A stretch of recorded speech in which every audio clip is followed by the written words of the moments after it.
We know Reiner's mental stability is shaky, to say the least. But what if there's a voice inside his head that's entirely too real? Hey guys, welcome to A Dash of Salt with AJ. I'm your host, Ahsoka Jackson, author, poet, podcaster, and proofreader. There's a final major topic I have for now regarding my thoughts on the trailer. Eren and Reiner.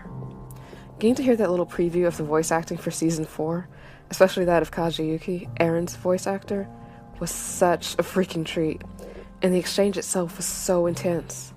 And based on the way people familiar with the scene reacted, it sounds like this is one of the best sequences from Season 4. I've seen folks say that even people who don't like the overall series think that this was not only one of the best scenes of the series, but also one of the best scenes they've seen. That's in terms of competing against other manga series that they actually do like. For people who don't even like the show to be able to make that comparison, yeah, you get why I'm excited. And I've worked pretty hard for the most part to avoid spoilers for that scene. That sequence where those two are communicating and Eren is saying he understands Reiner and the other guys is the number one thing right now that I don't want spoiled, aside from the ending of the series. Fun note here. I noticed that Eren used omae tachi when he says you are trying to save the world. And while this wasn't communicated in some of the early subtitling, that indicates a plural you. So he's talking about Reiner's comrades too, not just Reiner individually. He's basically saying, you guys were trying to save the world, weren't you? In any case, besides how excited I am for this series, and especially for this section of the series and of the season, I also have a fun theory about it. Now, I feel like coming up with storyline theories and predictions for material like this really isn't a strength point for me. Like, I'm better at solving crime mysteries, maybe. But in this case, I think what I came up with is pretty good work for me. And even if I turn out to be totally wrong about this, I'm still going to be happy that I was able to analyze little details and put together what I think is a neat theory. And it was something I was able to come up with while I hadn't been exposed to spoiler material as much, so it's really a more internal thing that I came up with independently. Now, this kind of contradicts my other theory about how Eren finds Reiner, but the two theories can actually work together as well. Anyways, so I'm analyzing the conversation and also considering the question of how Eren and Reiner end up meeting again, and I was struck by this thought. What if they weren't actually speaking to each other in person, in that voiceover we heard? We know from the previous seasons that the Founding Titan possesses powers that let it communicate with and influence not only Titans and Shifters, but also regular human Eldians, and Reiner, of course, is a Titan Shifter. When he was speaking to Eren and said, "Shut up, why won't you just let me die?" there was such agitation in his voice. And one thing I was thinking was that if Eren were simply there speaking to him normally, I don't think that would necessarily be such a barrier to Reiner's attempts to take his own life. And I felt like the anger and distress in the line seemed rather strong for the context. But what if Eren is actually speaking to Reiner from inside his head? And maybe even using the founding powers to forcibly control Reiner and prevent him from pulling the trigger. If that's what's happening, then I think Reiner's reaction makes way more sense. If Eren is mentally overwhelming Reiner, that would be a far more effective preventative measure than simply being in the room with him, or even trying to physically restrain him.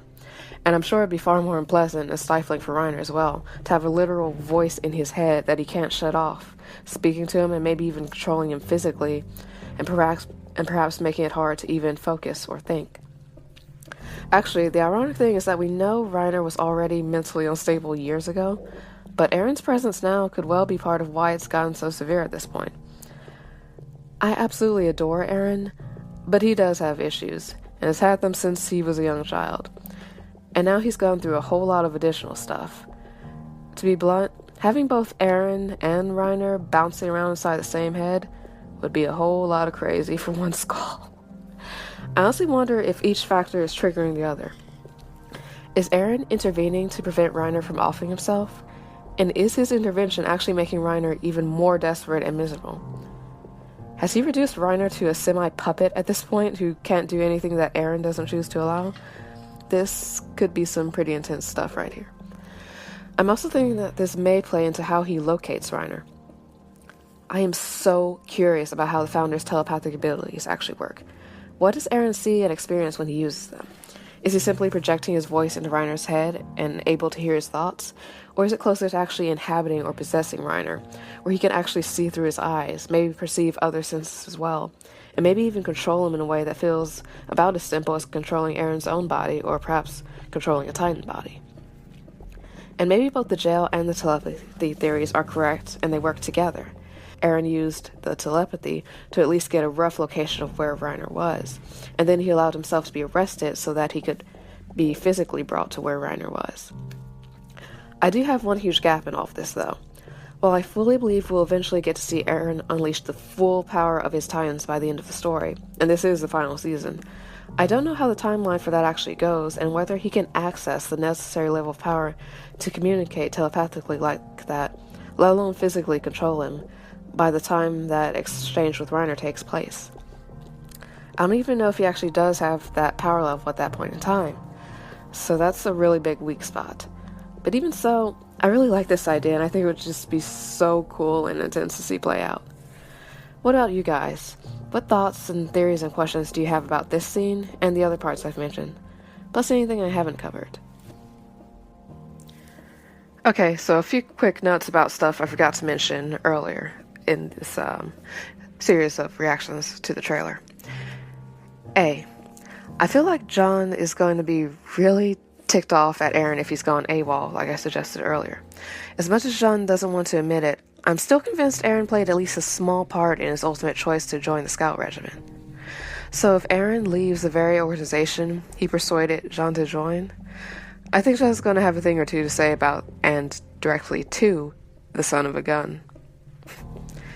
And B, I am dying to know what Eren has been seeing now that he seems to be having these visions with increasing intensity and frequency. Especially knowing that both Grisha and Eren have inherited the Founding Titan, yet came to very different conclusions than blood members of the Rice family have. What are they seeing, and how are they interpreting it? One thing folks have noticed in common is that we see Eren's eyes sometimes resembling that hollow, empty look we saw with Frida and others once they've inherited the Founding Titan and been affected by the information it carried. But of course, Eren clearly has not become remotely pacifist, and I think there's more to it than just the issue of being bound by a special agreement. Which brings me to point, or note C.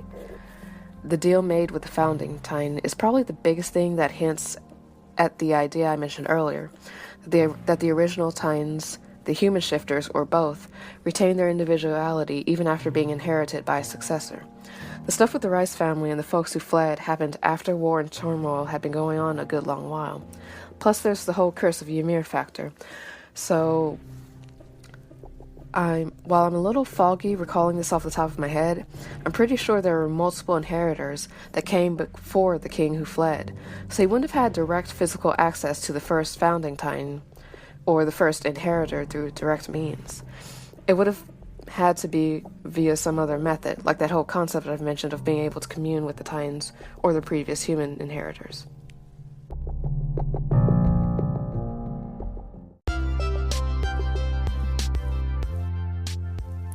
Alrighty folks, I think that brings this series to a close for now.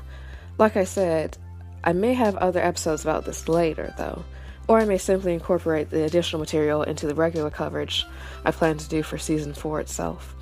It's going to be an incredible ride to see the different things hinted at in the trailer, teaser, and previous seasons played out in their full form, and I can't wait to have all these lingering questions answered. How about you? What are you most looking forward to seeing or hearing about? Well, I hope you had a great time today, and with this whole series of reactions. And if you're enjoying the podcast, please don't forget to subscribe and leave a like, share, or review on Spotify, Apple Podcasts, YouTube, social media, or whichever app you use to listen. I especially look forward to hearing your comments, theories, and questions related to Attack on Titan. Be blessed, and stay salty.